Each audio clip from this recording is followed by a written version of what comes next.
Obama is the worst president in U.S. history. Prepare yourself for a huge shockwave of info, as what I'm about to disclose may challenge the golden boy image of Barack Obama. While cheered on by many as the epitome of presidential excellence, owing to his basketball association's charisma and being the first black president, it is imperative to unvault the truth behind his gentle lie. Despite the accolades, Obama's track record diverges significantly from the perceived image. Despite his Nobel Peace Prize, he frequently resorted to warfare, dropping a lot of bombs every 20 minutes on foreign countries in 2016 alone. Wow. Adding to his legacy, Obama introduced a novel weapon, drones, intended to target terrorists. These drones were effective. However, their impact on innocent civilians was far more prevalent, with a distressing number of deaths, approximately 800, occurring under his watch. Nevertheless, it is worth jotting down that Obama's engagement in basketball and occasional employee check-ins may provide a semblance of compassion. Yet we must not overlook his global wiretapping endeavors and relentless pursuit of Edward Snowden, the whistleblower who exposed these surveillance practices. Undeniably, Obama's presidential run witnessed an absolute decline in the freedom of speech and press, solidifying his position as one of the worst presidents in the past 50 years and maybe of all time. Wow. They sold him as a symbol. First black president, charismatic, calm, basketball, homie. But symbols don't cover facts. Drone strikes every 20 minutes. Now, it's a lot that we know about Obama, but that was something that I didn't know. In 2016. And then, of course, Edward Snowden hunted like a criminal for exposing our rights being stripped away. Freedom of the press is collapsing while the White House smiled under his administration. You don't measure greatness by how someone looks on a Wheaties box. You measure it by the damage they leave behind. And this man left wreckage.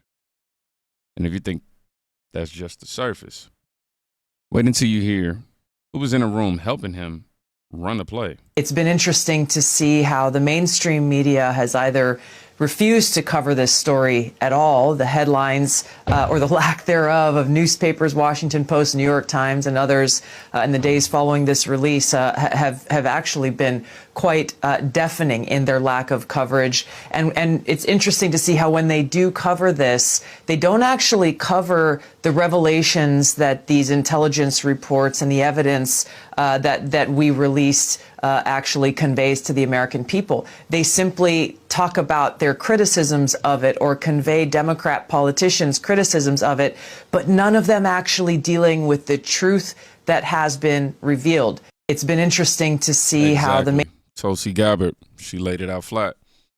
The Russia hoax wasn't some random foggy conspiracy. It was designed. Obama, Clinton, Biden, the intel brass, Brennan, Clapper, Comey. They weaponized the FBI like it was their private hit squad, if you will. And what did the media do? They ran defense, like they always do. They didn't just ignore the truth. They smothered it. If Trump sneezed, he did anything, it was a scandal. But Obama's conspiracies, if he conspires, there's silence. And when silence protects power, the truth has to leak out somewhere. Enter Judge Joe Brown, y'all. Somebody black people didn't put this up. They didn't have anything to do with this. I heard them planning. The Obama administration did. Well, that's it. Obama, what did he do for the black race? Nothing. Question you might ask, who's the richest man to ever be U.S. president? Some might say Trump, right? It's not Trump.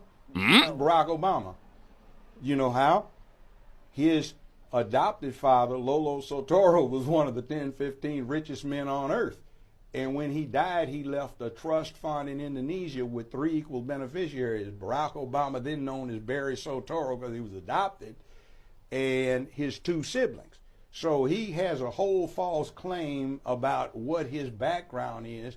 But when he got in the White House, he'd been working for a law firm that represented his daddy.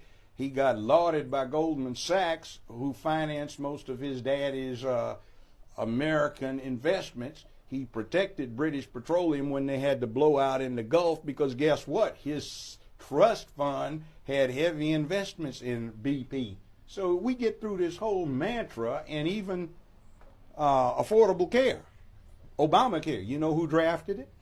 Senior Tennessee Republican Senator Dr. Bill Frist, when he was Republican Senate Majority Leader. Why? His family founded Blue Cross, Blue Shield, and most of the HMOs. His family's making a killing. So he retired from the Senate in 2010 when the Obama administration got passed his drafted act from 2003. Wow. See, his game. And I don't have any problem with Trump either. I'm looking at lowest black unemployment rate since Lyndon Baines Johnson, more money to historically black colleges and universities at any time since Lyndon Baines Johnson. I mean, more Americans back to work. You know, like, what did you get for the last three? Oh, and then this. You know that joke that they do about George W. Bush feeding Michelle candy? The inside thing on that is it's the same candy he fed her husband when he was 6, 7 years old. See, the Sotoros and the Bushes go back 40-some years. Wow. Judge Joe Brown wasn't just talking trash. He pulled out the receipts. I mean, Obama's adopted father, one of the wealthiest men alive, trust funds tied up in oil, BP, Wall Street. And while Americans got lectured about fairness, he was guarding investments like a CEO in a suit. Obamacare? You think that was healthcare reform? No. It was a cash funnel designed as compassion. Well, designed to be believed as compassion, I should have said. And that's why these so-called coincidences keep stacking. Every time you pull back the curtain, you find another deal. Now, this right here, even the internet's clowning them now. Obama's own LinkedIn got hijacked with Trump's face slapped on it, and people are laughing at it, as you see. And Wokeness posted right here. Yeah, people laugh, but underneath the humor is something serious.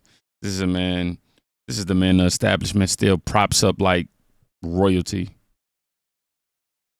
If they can't even control his image online, tell me how the hell were they ever in control of the truth during his presidency?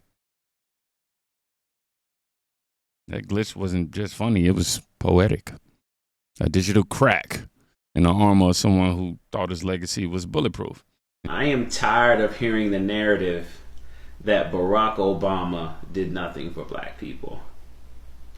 Maybe you're looking at it from the wrong view. Maybe you were hoping he would make political changes that somehow favored only black people. But I'm tired of hearing it. Do you understand the power of visualization?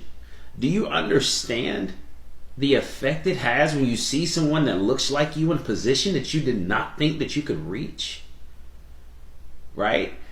As a black man, we only have seen ourselves as athletes, as actors, as some sort of celebrity. But Barack Obama showed that with the right amount of manhood, plenty of scholarship, the ability to persevere, and the heart to uplift others, that you can reach any position you want in life. And for that, I thank him. Okay, so, we get it. Obama did nothing for black people is flat out false. He did things. He most definitely did. The question is, who benefited and who got left behind? Healthcare. He pushed through, the Affordable Care Act? And for some families, it meant coverage for pre-existing conditions, but for others, it means premiums skyrocketed and deductibles crushed them. So yes, he did something. He did, but it wasn't the salvation it was sold as. He bailed out on banks, not the people losing their homes. Millions of foreclosures went unchecked while Wall Street bonuses hit record highs. He ended the Iraq war, but simultaneously, expanded drone strikes, destabilizing regions and killing civilians. That's doing a lot, but not in the people's favor. And as for Black America, symbolism was heavy, but the substance was thin. HBCUs got crumbs while systemic issues in cities like Chicago worsened. Representation matters, but representation without repair leaves people bitter. So no, Obama wasn't a do-nothing president. He was a do-plenty president. But most of these moves that he made were protected by power. Corporations and elites, not everyday people. That's why we got to keep exposing this BS, man. I tell you what, though, if you made it to the end of this video, put Obama, put Obama did plenty. It'll confuse people in the comments. Be like, what? This is a conservative channel? They're talking about Obama did plenty? I might even get cursed out by somebody, so be cautious. Y'all be safe. Go check on a friend today. You could be saving their life. Peace.